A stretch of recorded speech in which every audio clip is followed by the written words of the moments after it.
ان کا فرمان میں آپ کو بہت دفعہ سنا چکا ہوں. فرمایا تین کام کرو تو پھر موت کا خوف تم سے جاتا رہے گا. نمبر 1 ادا الفرائض، واجبات کو بجا لاؤ، واجبات کے بجا آوری کی پابندی کرو. واجتناب المحارم، حرام کاموں سے بچو.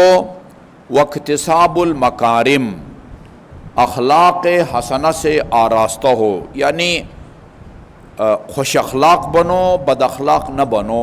آگے ایک مکارم اخلاق ہے، وہ اس سے بڑا درجہ ہے.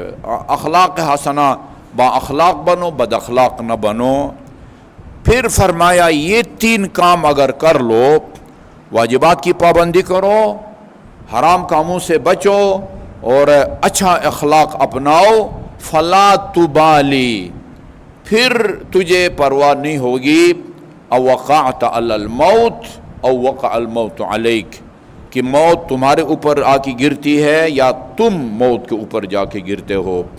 اسی کے ساتھ فرمایا ہے یہ جملہ جو آپ سنتے ہیں نا، اکثر ہمیں وہ روایات سنائی جاتی ہیں، وہ اس کا صدر اور زیر، شروع کا حصہ آخر کا حصہ کاٹ کے درمیان کا جو ہے وہ کبھی سنا دیا جاتا ہے. وہ یہ جملہ بھی ابھی عرض کرنے لگا ہوں، یہ اسی جملے کا حصہ ہے جو ابھی بیان کیا ہے.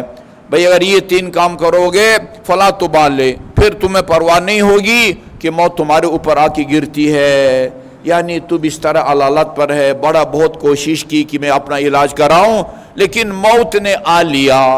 یہ میرا خیال، یہ میں جو سمجھا ہوں. او وقعت علی الموت، یا تم خود موت کی تلاش میں جا کے میدان کارزار میں، راہ خدا میں اپنی جان آفرین کو اس کے سپرد کر دو، پھر تمہیں پرواہ نہیں ہوگی. پھر اس کے بعد فرمایا کہ ابو طالب کے بیٹے کو پرواہ نہیں ہوتی کہ وہ موت کے اوپر آ کے گرے یا موت اس کے اوپر آ کے گرے.